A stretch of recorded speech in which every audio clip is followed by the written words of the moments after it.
exploration, study, and discussion entitled Spirituality in Action. And our theme for this month specifically is Seek the Common Good. And as the graphic that's on your program shows, it says, I seek the common good. Today's talk is about oneness. Normally when we talk about oneness, we talk about our state of being, the nature of our being, our oneness with God, recognizing that God is the one, the infinite creator of everything, that whatever the nature of God is, that is the nature that is within me. Today, we want to do something a little bit more. We want to plumb that theme of oneness to recognize that not only are we one with God, we're one with all of creation. Because when we recognize that we are one with all of creation, we must acknowledge, as was stated in our inspirational reading, we all are the stuff of God. Every form on this earth is from the stuff of God, with God being the infinite source, the infinite intelligence, the infinite life. And with that being true,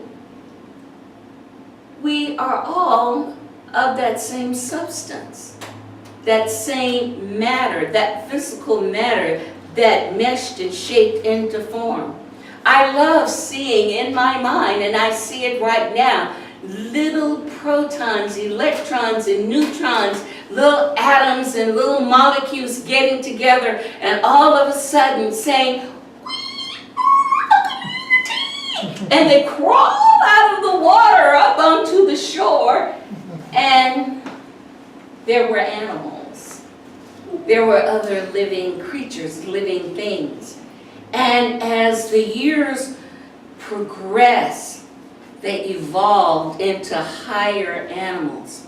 Now, one of the things that I find very interesting is that our book for studying about seeking the common good comes from His Holiness, the Dalai Lama.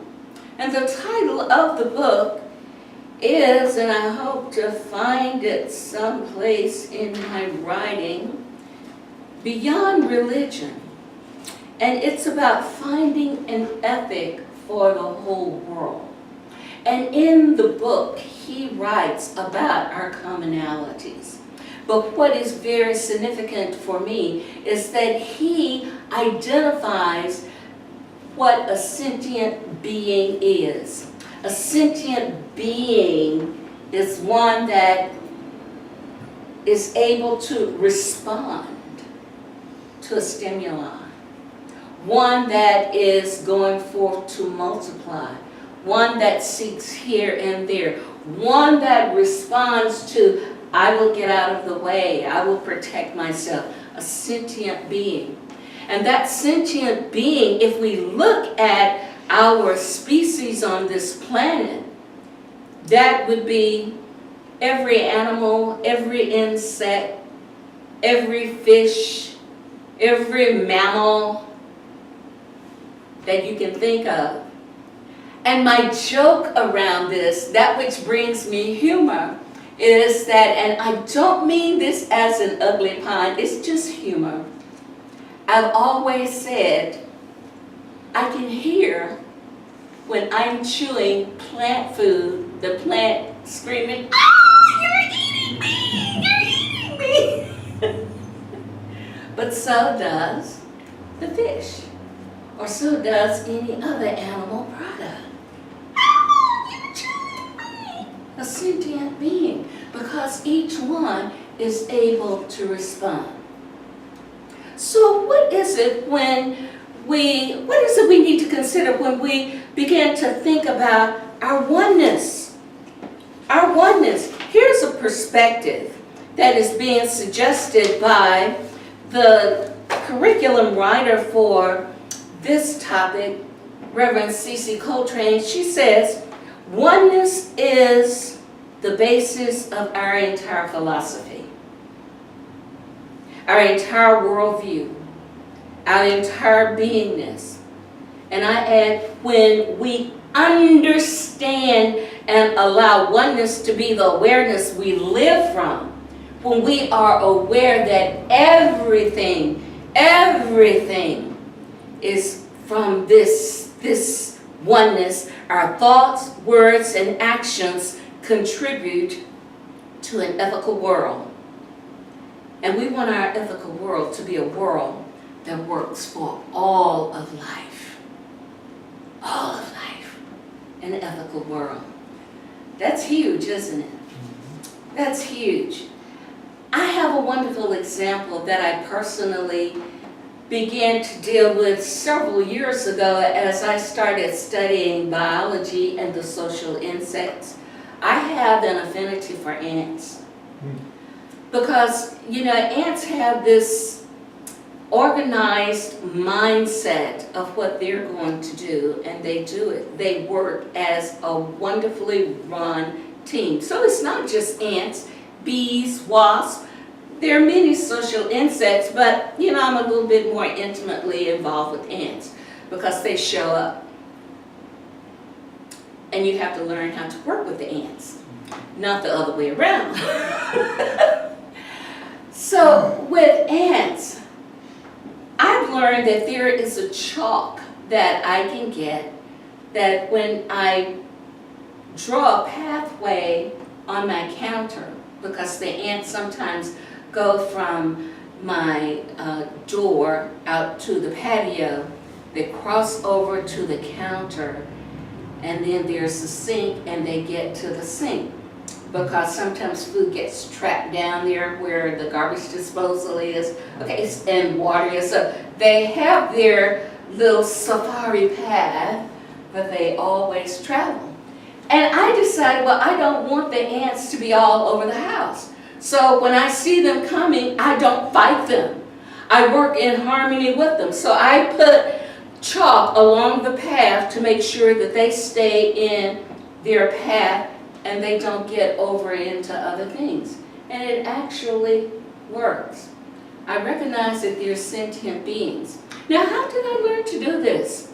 I remember when I was fighting the ants, sometimes I would do that because I would feel a sting. The ant had bit me.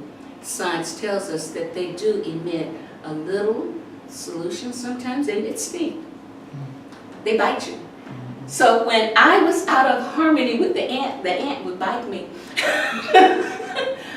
I had to recognize that we are connected to all sentient beings. This is what our theme is about. Spirituality in action, recognizing our oneness with all of life and recognizing our oneness with one another. So I've talked about what this is like on an insect level. What is it like on our human level? Most of us are in these spiritual teachings, these systems of faith, whereby we are taught to do various and sundry things. If there's someone sick, help them out. If there's someone hungry, feed them. If someone needs water, give them water. In other words, be helpers one to another. And the majority of us will do that to a certain extent. But we don't go the extra steps as, oh, so you're homeless. Come on, you can move into my house. It's quiet. Some people do. Some people do, but to the majority. Yeah. So as we begin to look at this for this month, we will be comparing the principles that we use in the science of mind with the social justice or prophetic principles that were suggested by Dr. James A. Forbes Jr. several years back. Dr. Forbes at one time was the senior minister at the Riverside Collegiate Church in New York, but very, very active in the things of life, democracy, and politics. suggested was that we look at these social justice principles to see whether or not the policies that our leaders, the teachings that our leaders are putting out there for us to embrace and to follow, let's check them out to see whether or not they really cause us to match up, to meet up with these principles of oneness, our faith teachings. Are we doing that? Are we really doing that? So in the Science of Mind, even though I know when he developed these prophetic principles, it had this politics that's involved in it. They're still useful for us to look at our lives to see whether or not we, being people of faith, are doing what our teachings say that we're doing, we should be doing. Are we publicly saying that I'm a helper of the homeless, and he said, well, oh gee, I think I'll send a few dollars over there and maybe at some point they will build a shelter. This past weekend as I went to the library, and I love going to the library because many of them are becoming so modernized, and they have these nice little private rooms that you can go in and they're quiet and I can do my work. I can really think. And believe you me, this is an upgrade from when I used to actually go to the YMCA or to a health spa, and I would sit in the sauna. And I would sit in the heat trying to think, because I knew it would be just a few people in there and nobody would really be bothering me, so I could think clearly. So now I can go to the library and I can do that and I don't have to worry about burning myself up. But anyhow, the point is that we can begin to just really see how we match up with what we're saying we're doing. We want to grow from being what we publicly say to actually being what we say. In other words, my words match who and what I am at all times. And I do that to the best that I can. So it means that as we bring these two principles, our principle of oneness, together with the principle of seeking the common good for everyone, we see how it match up and what is it that we need to do to expand ourselves to grow. So first and foremost, as I mentioned a little bit earlier, we recognize that we're all connected to one another. It doesn't matter if you were born here, if you migrated here, if you just popped in from outer space. That's a big one, isn't it? That's a big one. If you popped in from outer space, we can know that the universe, that the infinite spirit of life has a goodness that is available to everyone. Let us now do what the scripture tells us. In all you're getting, get an understanding. Infinite good exists. No matter what it is you want to experience, infinite good exists. And that infinite good is available to you, me, everyone. Because God is not a respecter of persons. Each one of us has that same connection, that same nature of the Spirit of God that's available. And when we, through our thoughts, words, and actions, reach out to use this law of life to support ourselves, Spirit is saying, yes, I'm right there with you. I am always with you. I will never leave you. I am with you. Now I know there are many who have experienced something a little bit different. They've gone through some challenges. But yet, infinite good will be the result of their experience. Yesterday, as I was driving along, I was listening to this story on the NPR where this young woman legally came to the country with her children. But yet, out of the zealousness of some of the officials at the border, they took her and separated her from her 4 children, which included a baby that was about 6 months old at the most. She was still nursing her child. They separated her because they said she was trying to enter the country illegally. But the paperwork and everything that was found showed that was not true. But the zealousness of folks that were trying to implement this rule did something that was not right. And it took her a while, with the help of the ACLU, to get her family back together. And the amazing thing is that during that time of investigation, the pro bono lawyer that was assigned to that case, as well as the ACLU, found that she was not the only one that it happened to.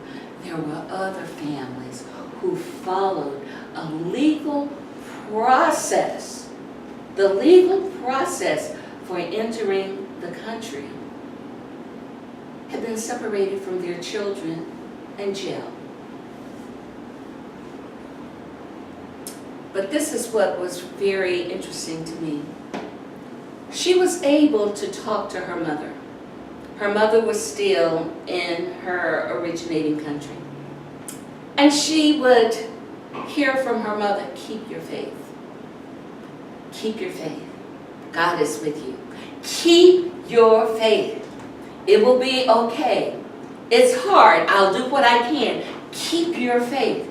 So this is what the young woman did. She kept her faith.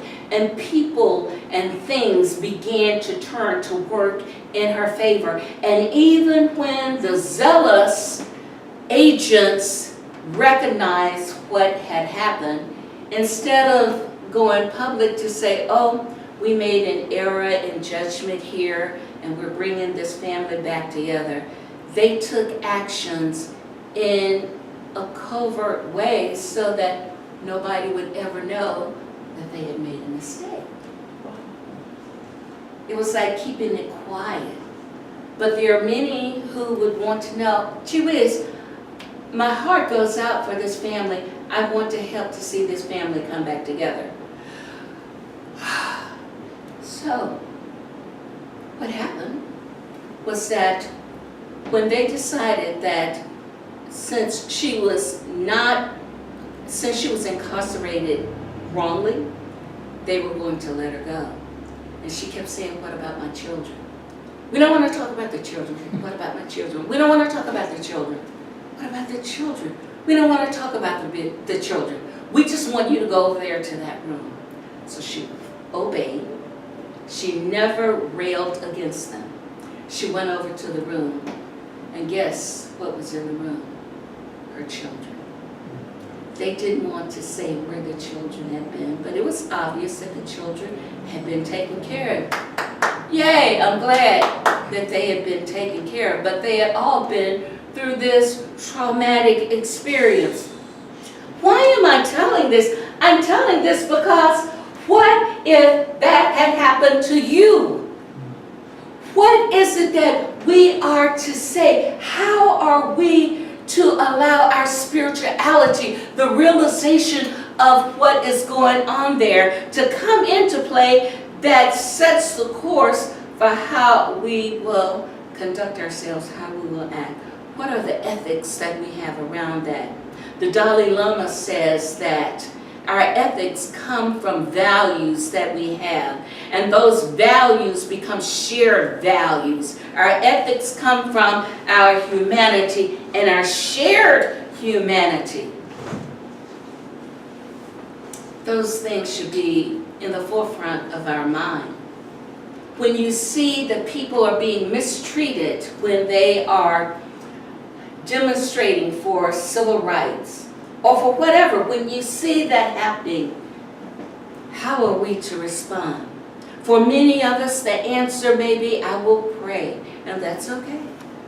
because we know that the effectual fervent prayer, and I call it spiritual mind treatment, others may call it affirmative prayer, but I know when you know how to pray, when I know that you know how to go into your prayer closet and connect in with the Infinite One, allowing that oneness of spirit to be fully present to you, your prayer availeth much. Because in that prayer is the answer to the prayer. And if you are decreeing, declaring with your words, with your thoughts, that this is the truth of what you want to see happen, you accept that it is taken care of right now. Right now. So with the young woman who had been separated from her children, I believe this is what she and her mother were doing. Her mother kept saying, keep the faith. And this is what the young woman did. The mother too was praying and taking action to bring the family together, because the mother was on the outside and she was the only one that could make connections with folks on the outside to pay attention to her daughter. So today, football, Super Bowl. What about a happy expression of oneness? There will be thousands of people in the stadium stands. Can you imagine that the people will do the wave all around the stadium? Oneness. Why? We're all having a great time. I have this quote here from Tom Brady. It says, football is unconditional love. He says, a lot of times I find that people who are blessed with the most talent don't ever develop that attitude. And the ones who aren't blessed in that way are the most competitive and have the biggest heart. This oneness is what we're going to see out on the field today. Because Spirit is not a respecter of persons. Spirit does not pick which team to win.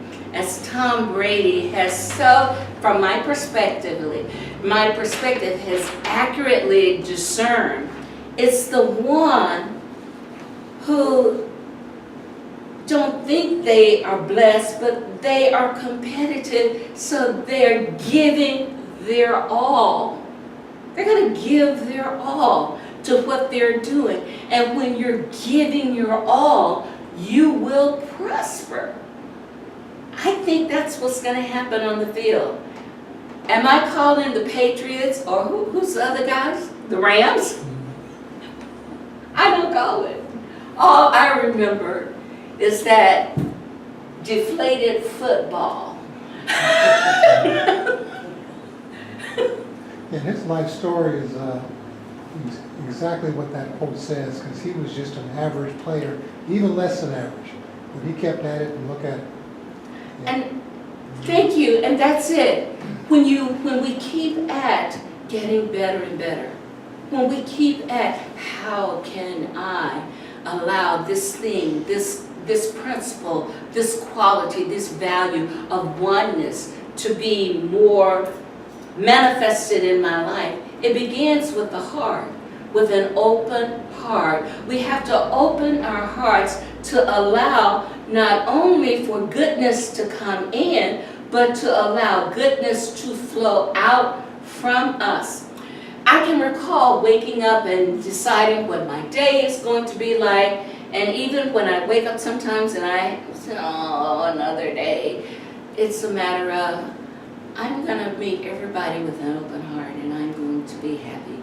So I believe it was last Wednesday night. It was late, and I was hungry, and I'd been busy all day and hadn't really taken care of myself in the way that I really needed for my good health.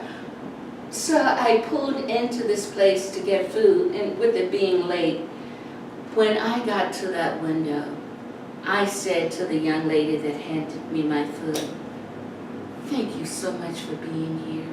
Because I stood in recognition that if she was not there on that job, me not having any food in the house that I wanted to eat, would have been up a creek that I didn't have a canoe or a boat to paddle with. So I was very, very appreciative of that. But even before that incident, through the day, as I would look at people, I would say, oh, I bless you. I'm so thankful that you're here. So we can have an open heart to allow our oneness to flow. We can remember that the good of God is here. It's available for everyone. And that good can be made manifest. What are the actions that you are taking? What are the actions that you're participating in? What are the words that you're calling forth to allow that goodness to come? What are they? You can easily say them. You can easily declare them. You can decree them. My good is here. My good is here. My good is here right now. And then clarify what that goodness looks like for you. Know that it's not just you, but it is true for everyone. So in this lesson for today, we're recognizing that we are made of the stuff of God. None of us was made out of something different from anybody else. And being that we are made from this stuff of God, that we have so much more in common than we don't. We have more in common than we don't. It means that the good that I want for myself may not be exactly the same, but it is you too who has a good that you want. So what I want for myself, which is good, I want for you, which is good.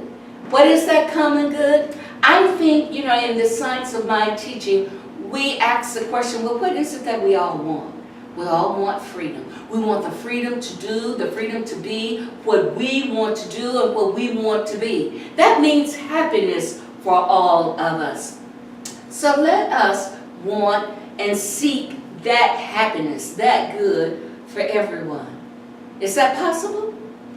I want to see you happy. I want to see you happy. No matter what it is, it doesn't mean that I'll bankroll it for you. It means that, yeah, I will speak the word for your happiness. So with that, let's Happy for no reason. happy for no reason at all. Yeah. So let's just go within now.